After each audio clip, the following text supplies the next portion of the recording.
Hello बच्चों, स्वागत है आपके अपने यूट्यूब चैनल टीचिंग नंबर 1 पर। जी हाँ, इस वीडियो में हम आपको बताएंगे कि आप चल कुंडली गैल्वेनोमीटर कितने प्रकार के होते हैं और निलंबित कुंडली धारामापी किसे कहते हैं, इसकी संरचना और सिद्धांत को आप कैसे लिखेंगे। पहले हम आपको चित्र के माध्यम से बताएंगे, फिर हम आपको लिखना भी बताएंगे कि आप परीक्षा में जाकर कैसे लिखेंगे। अगर आप हमारा पूरा वीडियो एक बार देख लेते हैं तो आप बहुत ही आसानी से लिख देंगे। तो सबसे पहले हेडिंग डालेंगे चल कुंडली गैल्वेनोमीटर। इसमें लिखेंगे ये दो प्रकार के होते हैं।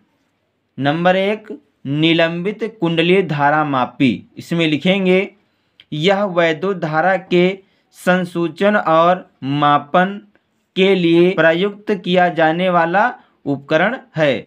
यानी कि निलंबित कुंडली धारामापी में लिखेंगे यह वैद्युत धारा के संसूचन और मापन के लिए प्रयुक्त किया जाने वाला उपकरण है। अब हेडिंग डालेंगे संरचना। अब हम जो निलंबित कुंडली धारामापी की संरचना है, पहले हम आपको चित्र के माध्यम से समझाएंगे, फिर हम आपको लिखना बताएंगे कि आप परीक्षा में जाकर कैसे लिखेंगे। तो यहाँ पर हमने निलंबित कुंडली धारामापी का चित्र बनाया है। हम इसी चित्र के माध्यम से आपको बताएंगे कि आप निलंबित कुंडली धारामापी की संरचना को कैसे लिखेंगे।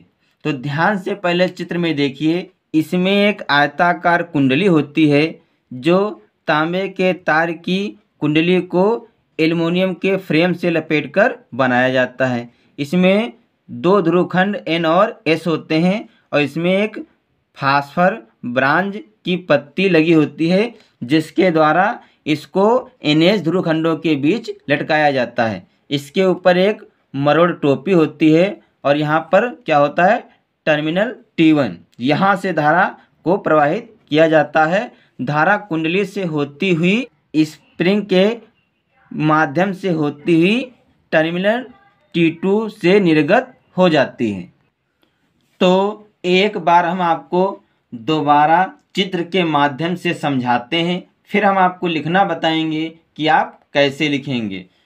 तो इसमें लिखेंगे, इसमें एक आयताकार कुंडली होती है जो तांबे के तार की कुंडली को एल्युमिनियम का फ्रेम से लपेटकर बनाई जाती है। इसमें फास्फर ब्रांच की पत्ती को NS ध्रुवखंडों के बीच में कुंडली को क्या करते हैं, इसको लटकाया जाता है। यानी कि फास्फर ब्रांच की पत्ती की सहायता से कुंडली को NS ध्रुवखंडों के बीच में लटकाया जाता है। इसके ऊपर वाले भाग में मरोड़ टोपी से जुड़ा होता है। यानी कि जो इसके ऊपर वाला भाग होता है वो मरोड़ टोपी से जुड़ा होता है। कुंडली में नर्म लोहे की क्रोड लेते हैं। यानी कि यहाँ पर देखिए जो कुंडली है, यहाँ पर हमने क्या लिया है, नर्म लोहे की क्रोड। यानी कि जो कुंडली है इसमें एक नर्म लोहे की क्रोड लेते हैं। अब यानी कि जिस विभवमापी का मापन करना होता है उसे टर्मिनल T1 में प्रवेश कराते हैं और वो कुंडली से होते हुए स्प्रिंग के माध्यम से होते हुए उसे हम टर्मिनल T2 में निर्गत हो जाता है। यानी कि जिस विभवमापी का मापन करना होता है, जिस विभवमापी का मापन करना होता है उसे टर्मिनल T1 में प्रवेश कराते हैं और वो कुंडली से होते हुए, स्प्रिंग से होते हुए टर्मिनल T2 में निर्गत हो जाता है। तो हमने आपको दो बार चित्र के माध्यम से समझाया कि आप निलंबित कुंडली धारामापी की संरचना को कैसे लिखेंगे। अब हम आपको लिखकर बताते हैं कि आप परीक्षा में जाकर कैसे लिखेंगे। तो इसमें लिखेंगे, इसमें एक आयताकार कुंडली होती है जो तांबे की तार की कुंडली को एल्युमिनियम के फ्रेम से लपेटकर बनाई जाती है। इसमें फास्फर ब्रांज की पत्ती को NS ध्रुवखंडों के बीच लटकाया जाता है। इसके ऊपर का भाग मरोड़ टोपी से जुड़ा होता है और निचला सिरा स्प्रिंग से जुड़ा होता है। कुंडली में एक नर्म लोहे की क्रोड लेते हैं।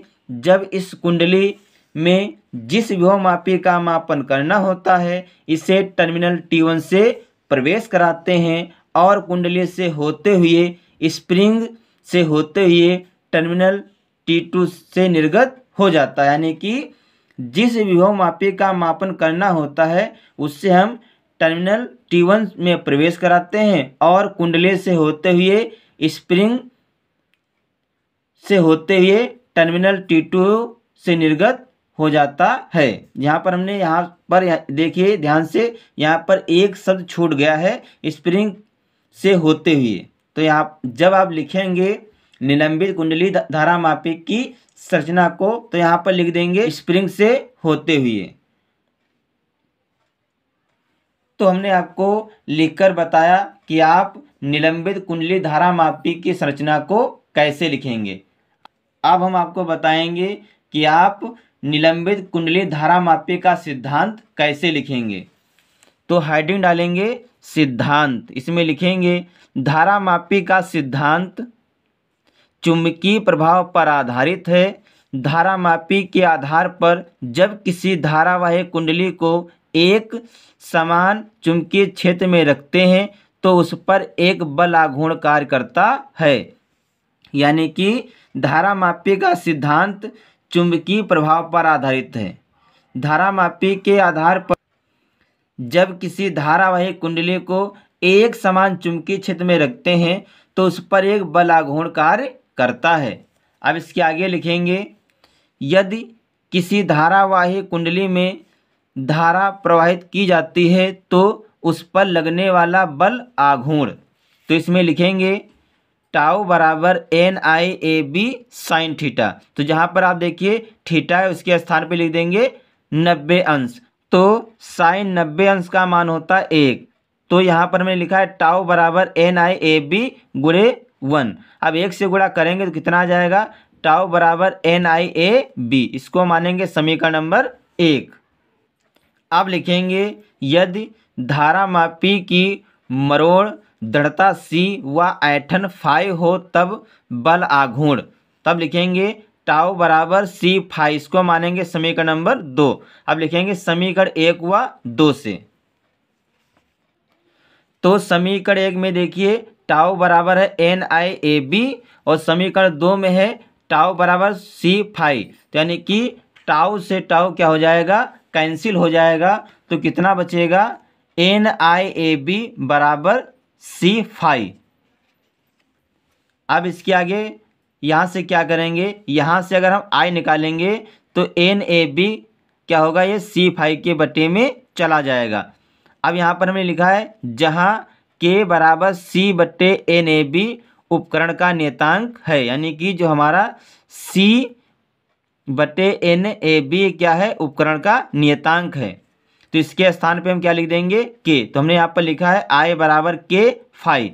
फिर हमने लिखा है जिसे धारा परिवर्तक गुणांक भी कहते हैं। अतः धारामापी में प्रवाहित धारा उत्पन्न विक्षेप के अनुक्रमानुपाती होती है।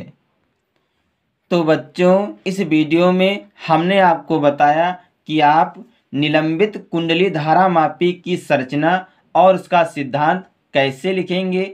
हमने बहुत ही आसान शब्दों में आपको लिखकर समझाया है। आशा करता हूं कि मेरा वीडियो आपको अच्छा लगेगा।